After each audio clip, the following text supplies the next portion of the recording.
Next up, I'm going to talk about Tomorrowland.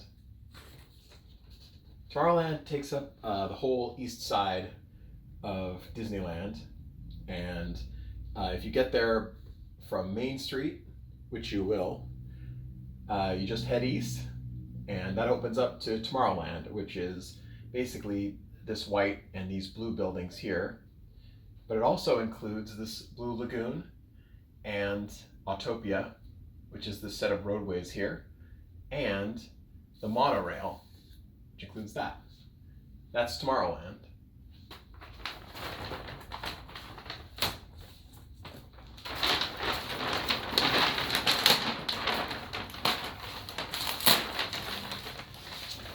You enter Tomorrowland from Main Street USA over here, and you come past this tall, elaborate Astro Orbiter ride, and come down this wide avenue towards Star Wars Launch Bay, which is a round, striking round building.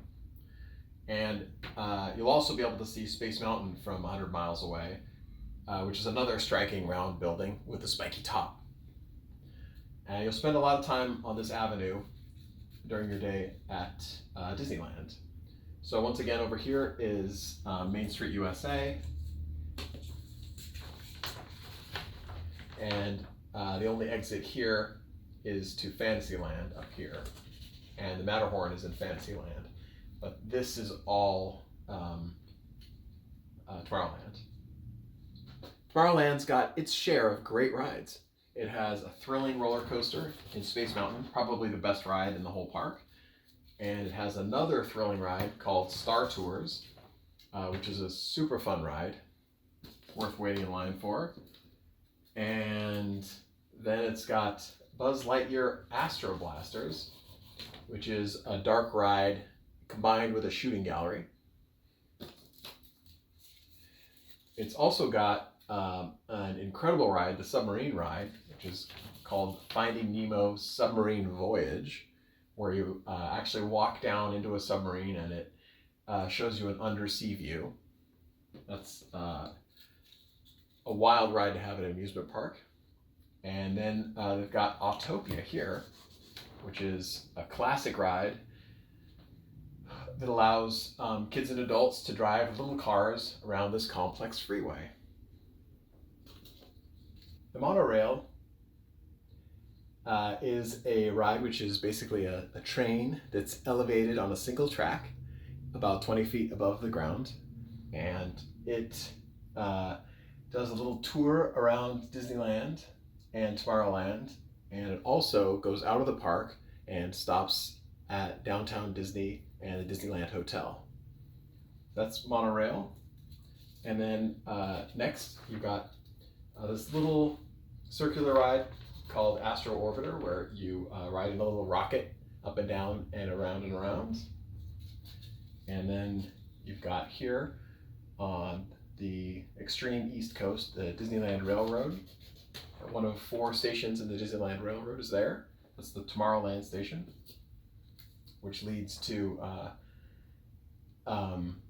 the train station, the main train station at the south end of Main Street USA. And then finally, you've got Star Wars Launch Bay, which is an exposition building that has 2 floors, and it shows you props and shows you characters from Star Wars. Next up, I'm going to show you places to eat in Tomorrowland. Here is the main one, which is kind of a sprawling complex called the Galactic Grill. There is a stage that rises up out of the ground here and also has burgers and other food choices here. That's a sit-down place. And then there's another sit-down place here, Pizza Port. So Space Mountain is really kind of a complex of buildings, and it has a huge restaurant here called Pizza Port. I think it's now called Alien Pizza Port, and it's previously been known as Rocket Red's Pizza Port. And that's here. It's also got hundreds of tables, or a lot of tables there. And then just before you get to Pizza Port, you pass by the Spirit of Refreshment, which is a place where you can get a drink, I think, only, right outside. And that's it for food in Tomorrowland. There might be a churro cart here or here, possibly here. But I'm not going to go into those. I don't think they have names. There's 2 bathrooms. One is here in this complex at Space Mountain, and one is back here, which feels like it's right on the cusp of Main Street USA, but it's tucked behind Plaza Inn, but before you get to Star Tours. Stores in Tomorrowland include Star Trader. Tomorrowland has 2 situations where you go on a big ride and then you exit through the gift shop. And the first one is Star Trader here. When you're done with Star Tours, there's no way to get out without walking through Star Trader, which is a pretty large, maybe the biggest store in Disneyland here. And it specializes in Star Wars souvenirs and products. And then the second one is Little Green Men Store Command, which I'll put the sign here, but it's connected to the exit of the Buzz Lightyear Astro Blasters. So you get out of that and there's no way out except for walking through this gift shop of souvenirs and Toy Story related items. Now don't get confused here. Little Green Men are the little dolls and creatures that come out of a crane toy in Toy Story. They're not the Little Green Army Men, which are have nothing to do with this, other than they're in the Toy Story universe. The final 2 stores in Tomorrowland are also directly connected to rides. Tomorrow Landing is adjacent to Space Mountain here, and Autopia's Winner's Circle is a little outlet there with souvenirs and things. I would also like to talk a little bit more about Space Mountain, the main attraction, the main thrill ride attraction in Tomorrowland. I guess I can't even say that. It splits it, that title with Star Tours. So Space Mountain was built in 1977. I think it's the first attraction that was constructed first in Florida at Disney World, and then they opened the one in Disneyland. That doesn't happen very often, but it did in this case. They made a giant one in Florida, and then they came back to California and built a smaller version of it for Anaheim. And the Space Mountain in California at Disneyland only has 1 track that goes up and through. I should tell you that it is a dark ride that's also a roller coaster. So the whole thing is enclosed. It's very, very dim lighting or darkness. And it's not a very fast roller coaster, but it feels like it's fast because you don't know where you're going. Tomorrowland was one of the 5 lands of Disneyland, the original lands, that opened in 1955.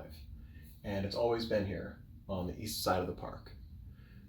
Tomorrowland is a place where the Disney team kind of painted themselves into a corner thematically, because tomorrow keeps coming at you. So in 1955, they made a House of Tomorrow that had like a microwave oven, which was futuristic at the time, but 10 years later, it wasn't futuristic anymore. Everybody had one. So they had to reinvent tomorrow constantly, which is fine when you're talking about food and drink, but when you're talking about a $20 million roller coaster, it gets tricky to stay ahead of the curve if you're constantly having to reinvent what tomorrow looks like, what the future looks like. So due to that, Tomorrowland has been designed and redesigned more than any other land in the park. And it's got a list of 40 rides and attractions that came and went in the last 50 years at Disneyland. So I'm not going to go through that list, but there's a lot. And even today, the land is filled with rides that don't really fit the theme of Tomorrowland, but that's no big deal, obviously. It's a land of space travel, and a land of transportation also. So in terms of transportation, you've probably noticed there's a submarine voyage. It's not futuristic submarine travel, but it's incredibly cool. So currently, transportation types in Tomorrowland include the railroad, cars in Autopia, the monorail, travel by submarine, and rockets. And previously, it also had a skyliner of buckets that went across Tomorrowland. And they also had the People Mover, which used this track here. So there have been a lot of modes of transportation through Tomorrowland. And by my reckoning, they just need a teleportation device of some kind, hot air balloons, river rafting, and elephants or camels, or a mixture of both. Space Mountain was Disneyland's second roller coaster thrill ride. It came many years after Matterhorn became really successful. Everybody loved that there was a thrill ride in Disneyland, and that's where teens and young adults flocked to when the parents and kids were in the whole rest of the park. So they wanted a thrill ride, and to keep that audience, Disneyland made Space Mountain. It cost 17 or $18 million if you include this whole complex, which includes a theater and an arcade and the restaurant. So yeah, $18 million. They've replaced the track once. It's such an old ride that they've developed cosmetic overlays and music overlays to go with the ride. So I know that in Halloween they'll transform Space Mountain to Ghost Galaxy, and they've done a rock and roll version of the ride. And to celebrate the season of the Force with Star Wars, they created Hyperspace Mountain, where it's the same ride, but they dress it up with different projections and set dressing. The line for Space Mountain includes a huge spaceship that is hung above the final walkway where you get into the cars. And I love the fact that it's all the way around a large, almost an arena of space. And you can see just 1,000 people in line from where you're standing in that line. And there's something great about that, the mixture of the futuristic spaceship hanging in this hangar and all the people coming down the ramp slowly towards the ride. I love walking downhill in a line just before you get on the coaster.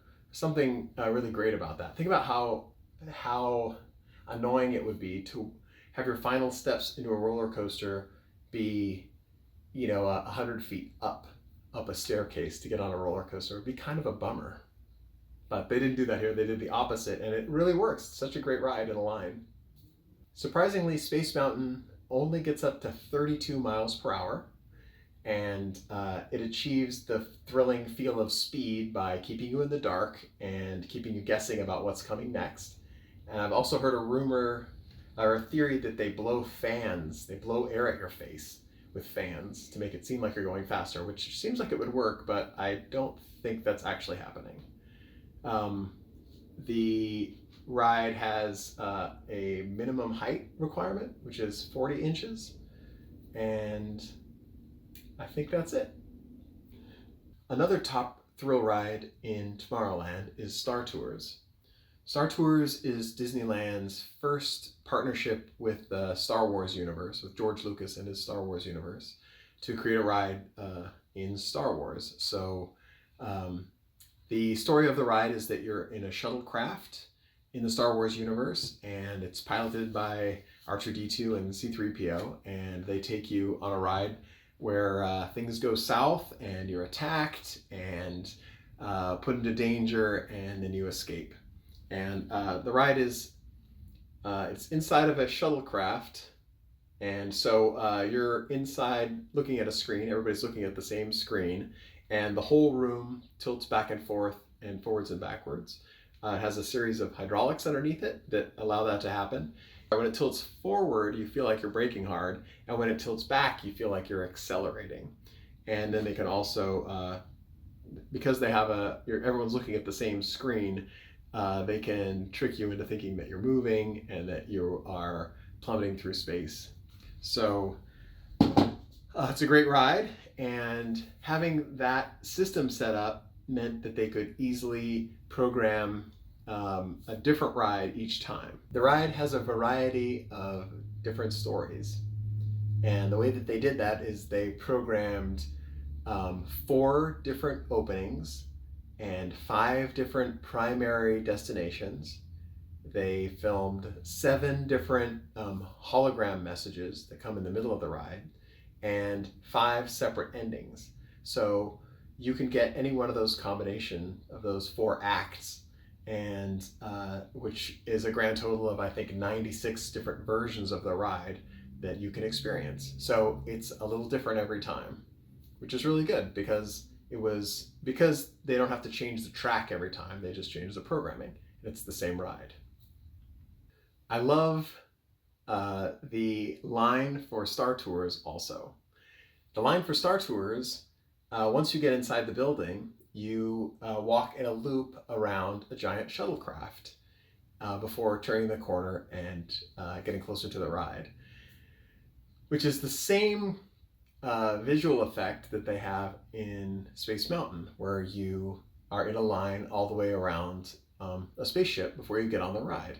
So they've used it twice. And then they used it again in Galaxy's Edge, where you, on Smuggler's Run, before you get onto the ride, you do a pathway around the ship, the Millennium Falcon.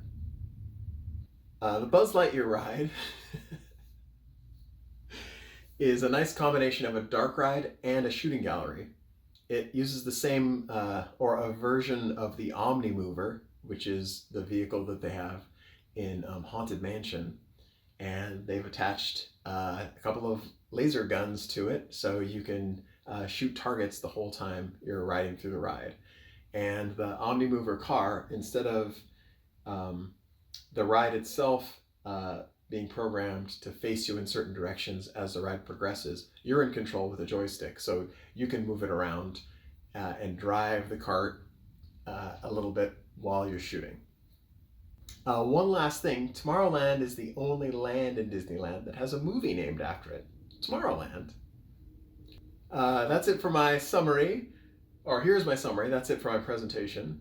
My summary is that it's a great place with 2 or 3 really great rides in it, and it has some of the best people watching in the whole park because there's so many different transportation modes. So you could be walking in Tomorrowland, and to your right, somebody could be driving a car in Autopia, and to your left, somebody could be taking the railroad, and then above you, there is going to be a monorail circling around. It's nuts. This is the front, the Knuckles.